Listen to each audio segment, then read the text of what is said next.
पानीपत का तृतीय युद्ध 14 जनवरी 1761 को पानीपत के मैदान में मराठा साम्राज्य और अफगान आक्रमणकारी अहमद शाह अब्दाली, जिसे अहमद शाह दुर्रानी भी कहा जाता है, के बीच लड़ा गया था।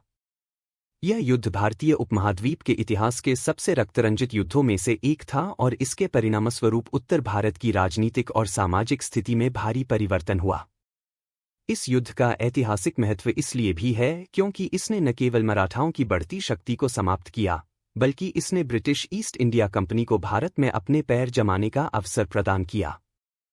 युद्ध की पृष्ठभूमि 18वीं शताब्दी के मध्य में, जब मुगल साम्राज्य पतन की ओर था, तब भारत की राजनीतिक स्थिति अत्यधिक अस्थिर हो चुकी थी।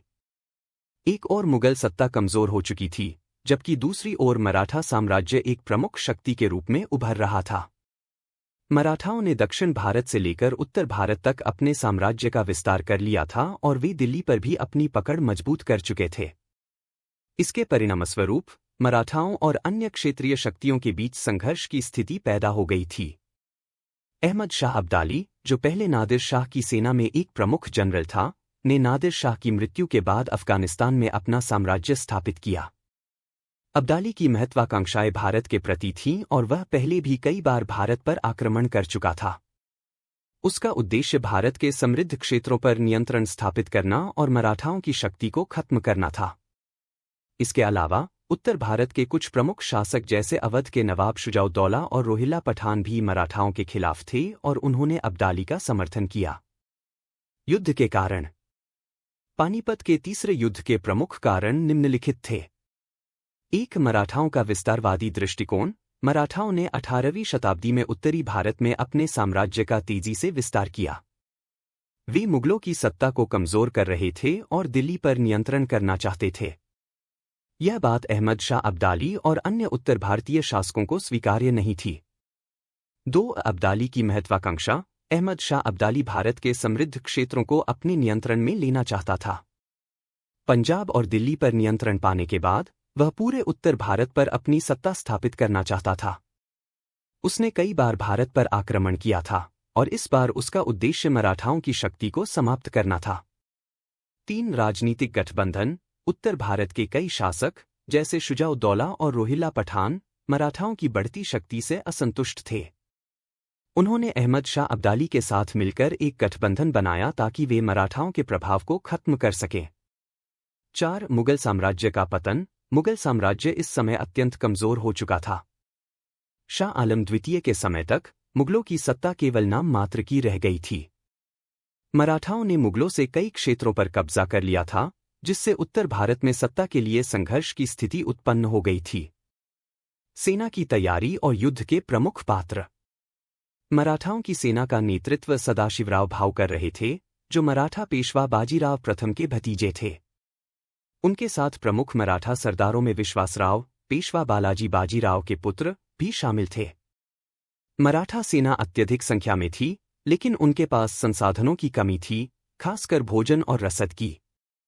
उन्होंने दिल्ली से पानीपत की ओर कूच किया, जहां अब्दाली की सेना पहले से ही युद्ध के लिए तैयार थी।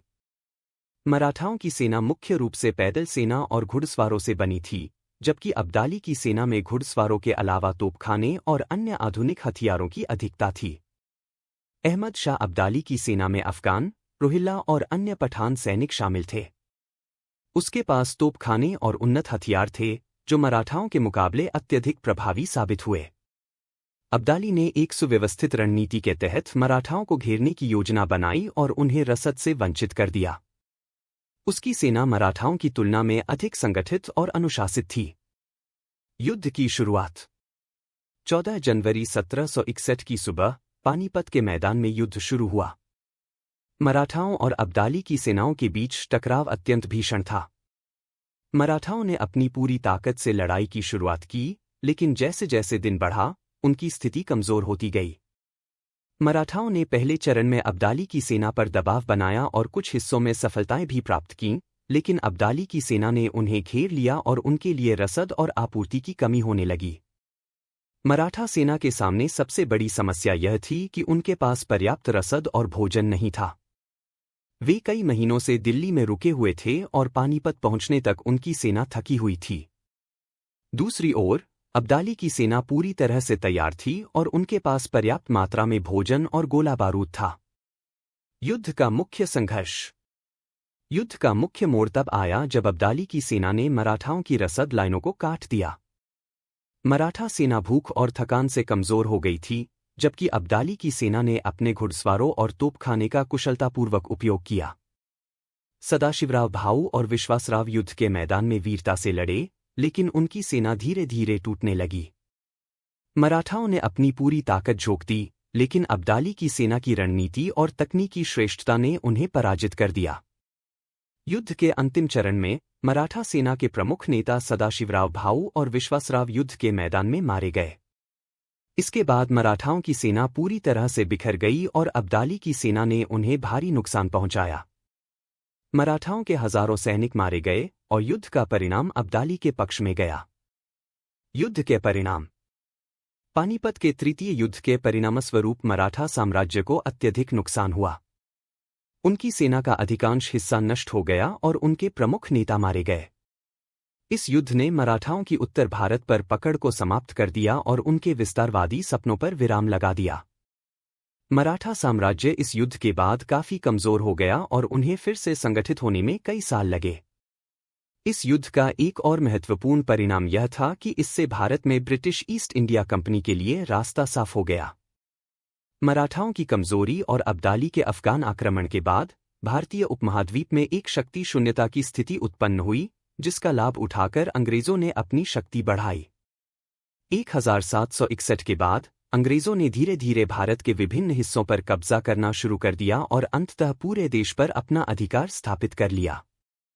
सामाजिक और सांस्कृतिक प्रभाव। पानीपत का तृतीय युद्ध न केवल राजनीतिक दृष्टिकोण से महत्वपूर्ण था, बल्कि इसका सामाजिक और सांस्कृतिक प्रभाव भी गहरा था। इस युद्ध में लाखों लोगों की जानें गईं और इसका असर पूरे उत्तर भारत की जनसंख्या पर पड़ा। मराठाओं की पराजय ने भारतीय उपमहाद्वीप में सत्ता के संतुलन को बदल दिया और कई नए गठबंधनों और संघर्षों का मार्ग प्रशस्त किया। उत्तर भारत में इस युद्ध के बाद की स्थिति अत्यधिक अस्थिर हो गई। अफगान आक्रमण और मराठाओं की पराजय ने यहाँ की सामाजिक और आर्थिक व्यवस्था को कमजोर कर दिया। व्यापार, कृषि और अन्य आर्थिक गतिविधियों पर इसका नकारात्मक प्रभाव पड़ा। निष्कर्ष। पानीपत का तृतीय युद्ध भारतीय इतिहास की एक महत्वपूर्ण घटना है, जिसने पूरे उपमहाद्वीप की राजनीतिक, सामाजिक और सांस्कृतिक संरचना को बदल कर रख दिया। इस युद्ध ने मराठाओं की सत्ता को तोड़ दिया और भारत में ब्रिटिश सत्ता के उदय की नींव रखी।